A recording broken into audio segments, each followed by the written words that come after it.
El tema de hoy es las generalidades de la contratación. Partamos de que un contrato, siempre en él vamos a encontrar un objeto, unas partes y un propósito. Es así que hemos encontrado que en la normatividad un contrato es un acuerdo de voluntades que crea, transmite derechos y obligaciones a las partes que lo suscriben. Es un tipo de acto jurídico en el que intervienen dos o más personas y está destinado a crear derechos y a generar obligaciones. La normatividad civil establece que un contrato o una convención es un acto por el cual una parte se obliga para con otra a dar, a no hacer alguna cosa. Cada parte puede ser de una o de muchas personas. Encontramos contratos unilaterales y bilaterales. ¿Qué es un contrato unilateral? Es cuando solo se obliga una parte, mientras que la otra no tiene obligación alguna. Un ejemplo de esto es un contrato de préstamo o un comodato. Un contrato es bilateral cuando las dos partes se obligan en el contrato. Como ejemplo tenemos un contrato de compra-venta. El vendedor se obliga a entregar la cosa y el comprador a pagar el precio. Encontramos contratos gratuitos y onerosos. El contrato gratuito o de beneficencia es cuando solo se tiene por objeto la utilidad de una de las partes, sufriendo la otra el gravamen. Ejemplo, un contrato de donación. Pueden ser bienes muebles o inmuebles. Y un contrato oneroso cuando obtiene por objeto la utilidad de ambos contratantes, gravándose cada uno a beneficio del otro. Ejemplo, un contrato de prestación de servicios. Contratos principales y accesorios. Un contrato principal es cuando subsiste por sí mismo sin necesidad de otra obligación. Y un contrato de arrendamiento es un ejemplo que se puede dar en este caso. Contrato accesorio, cuando tiene por objeto asegurar el cumplimiento de una obligación principal de manera que no pueda subsistir sin ella. Un ejemplo, un contrato de prenda. Contratos reales, solemnes o consensuales. Un contrato real cuando se perfecciona con la entrega de la cosa o del bien inmueble. Ejemplo, un contrato de compra-venta.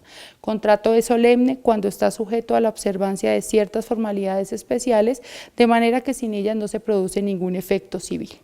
Ejemplo, un contrato de hipoteca.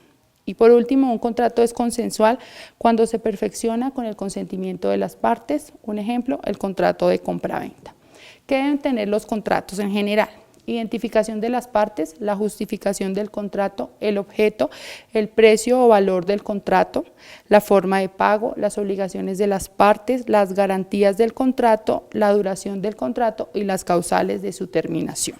Los efectos del contrato son el cumplimiento de las obligaciones contraídas por las partes, que sea de buena fe, que haya lealtad y cooperación, no impidiendo la ejecución de la prestación y dando la colaboración necesaria. Aquí no hay solemnidad.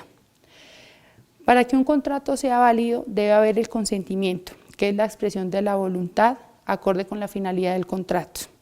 Capacidad de las partes cuando se pueden autodeterminar por sí solas. Objeto lícito. Es un requisito que se define en el sentido de expresar que lo contratado por las partes no interviene en el acto, es decir, que no sea ilegal. Y su causa lícita es el motivo que lleva a la realización de un elemento esencial común. Es un requisito de validez del acto jurídico y consiste en la motivación de todo negocio jurídico debe ajustarse siempre a la ley. Encontramos nulidades del contrato por vicios del consentimiento. Los contratos son nulos cuando el acto o contrato es contrario a la ley, porque carece de requisitos o solemnidades que ésta exige. Un contrato está viciado de nulidad cuando faltan los requisitos de la ley para su validez, los cuales anteriormente se enumeraron, y la declaratoria de nulidad que encontramos es la sanción que se imputa para omitir dichos requisitos. Entonces, si un contrato no cumple estos requisitos, está viciado de nulidad que puede ser relativa o absoluta. La nulidad absoluta es aquella que no puede ser saneada y la única salida es declarar nulo el contrato. Se da por un objeto ilícito, causa ilícita, omisión de los requisitos exigidos por la ley para determinado acto y la incapacidad absoluta de alguna de las partes. La nulidad relativa. La nulidad relativa hace referencia al vicio que sufre el contrato que puede ser saneado o solventado por las partes. Se da por vicios del consentimiento, error, fuerza y dolo y lesión enorme. ¿Cuándo se puede dar por terminado un contrato? Como no es de nuestro conocimiento, los contratos, así como se hacen, se deshacen. Y ahí, como los contratos no son más que convenciones que expresan la voluntad de las partes, estas pueden decidir rescindirlo o terminarlo cuando deseen por las razones o causas que deseen.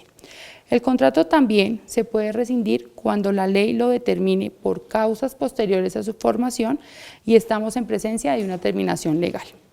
La resolución del contrato solo podrá alegarla el contratante que cumplió las obligaciones que le correspondían en razón al contrato. La normatividad civil determina que se puede pedir la resolución o el cumplimiento en ambos casos con indemnización de perjuicios.